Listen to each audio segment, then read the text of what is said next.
নমস্কার বন্ধুরা, মিনার রান্নাঘরে সবাইকে জানাই অনেক স্বাগত। আজ আমি আপনাদের নতুন একটা রেসিপি বানিয়ে দেখাবো। আজ আমি আপনাদের সামুদ্রিক বাইন মাছের ঝাল বানিয়ে দেখাবো। তো ভিডিওটিকে স্কিপ করবেন না, স্কিপ না করে পুরো ভিডিওটি দেখতে থাকুন। আমি এখানে বাইন মাছটা নিয়ে নিয়েছি, আর এর জন্য যে মশলাটা নিয়েছি এখানে হচ্ছে আদা, রসুন, জিরে আর শুকনো লঙ্কা। এটা আমি বেটে নিয়েছি।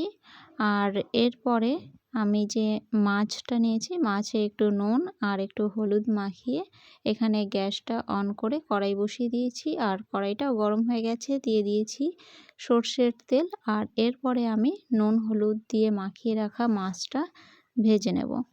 তো তেলের ওপর আমি মাছগুলো দিয়ে দিলাম। এবার দুদিকটাই ভালো করে উল্টে আমি মাছগুলো ভেজে এই যে এখানে তুলে নিয়েছি। তো মাছটা ভাজার পরেও কড়াইতে একটু তেল ছিল, তো ওই তেলেই আমি পেঁয়াজ কুচিটা দিয়ে দিলাম। পেঁয়াজ কুচিটা দিয়ে আমি একটু খুন্তি দিয়ে ভালো করে নাড়াচাড়া করে নিচ্ছি।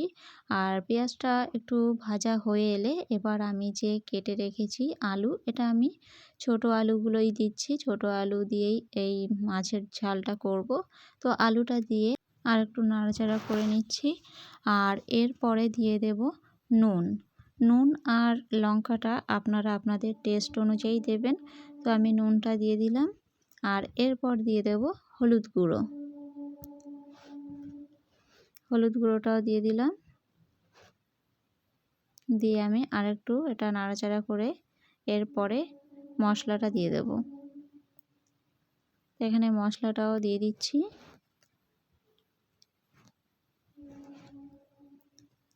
দিয়ে আমি আরেকটু নাড়াচাড়া করে দিচ্ছি।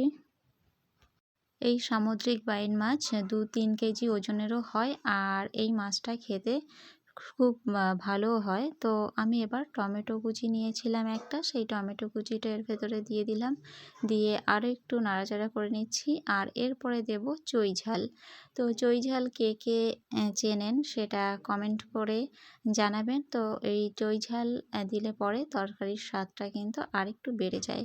তো এই চই ঝালটা আমি এর ভেতরে দিয়ে সবগুলো একসাথে খুব ভালো করে কষিয়ে নিয়েছি। আর এরপরে দিয়ে দিচ্ছি জলটা আপনারা যে রকম ঝোলটা রাখতে চান তো সেই রকমই দেবেন। ঝোলটা দিয়ে আমি একটু নাড়াচাড়া করে এবার একটা ঢাকা দিয়ে জাল করে নেব। তো 5-6 মিনিট মতো আমি এই ঢাকনা দিয়ে জাল করে নিয়েছি। আর এরপরে যে মাছটা আমি ভেজে রেখেছিলাম সেই মাছটা দিয়ে দেব। আলুটা আমার অনেকটাই সেদ্ধ হয়ে গেছে। তো এই পর্যায়ে আমি ভেজে রাখা মাছটা দিয়ে দিচ্ছি। দিয়ে আরও একটু খুন্তি দিয়ে নাড়াচাড়া করে নিচ্ছি। এরপর আমি এই তরকারিটা নামিয়ে তারপর আবার সম্বার দেব। তো 2 মিনিট মতো জাল করে নিচ্ছি। 2 মিনিট পর আবার আমি ঢাকনাটা তুলে নিচ্ছি, নিয়ে এই তরকারিটা নামিয়ে নেব। তো তরকারিটা নামিয়ে তারপরে আসছি। তরকারিটা নামিয়ে এবার আমি ওই কড়াইতেই সম্বার দেওয়ার জন্য একটু সর্ষের তেল দিয়ে দিচ্ছি। আর এরপর তেলটা গরম হয়ে গেলে ফোড়নের জন্য জিরে দিয়ে দেব।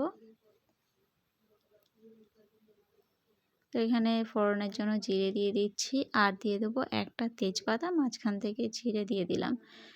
জিরে আর তেজপাতাটা ভালো করে ফ্রাই হয়ে এলে এবার আমি যে তরকারিটা নামিয়ে রেখেছি সেই তরকারিটা কড়াইতে দিয়ে দেব। তো এটা আমি অফ ক্যামেরাই করলাম। তো এবার তরকারিটা দিয়ে দিয়েছি, দিয়ে একটা ঢাকনা দিয়ে ঢাকা দিয়ে আরও মিনিট 3 আমি এটা জাল করে নেব। তারপরে 3 মিনিট পর ফিরে আসছি। তো 2 থেকে 3 মিনিট পর আমি ঢাকনাটা তুলে একটু খুন্তি দিয়ে নাড়াচাড়া করে নিয়েছি। আর এর ওপর থেকে একটু ধনেপাতা কুচিও ছড়িয়ে দিয়েছি। আর এখন দিয়ে দেবো একটু গরম মশলার গুঁড়ো, দিয়ে একটু নাড়াচাড়া করে আমি নামিয়ে তারপরে দেখাচ্ছি। তো আমার এই বাইন মাছের ঝাল একদম রেডি হয়ে গেছে। আমি এখানে নামিয়েও নিয়েছি।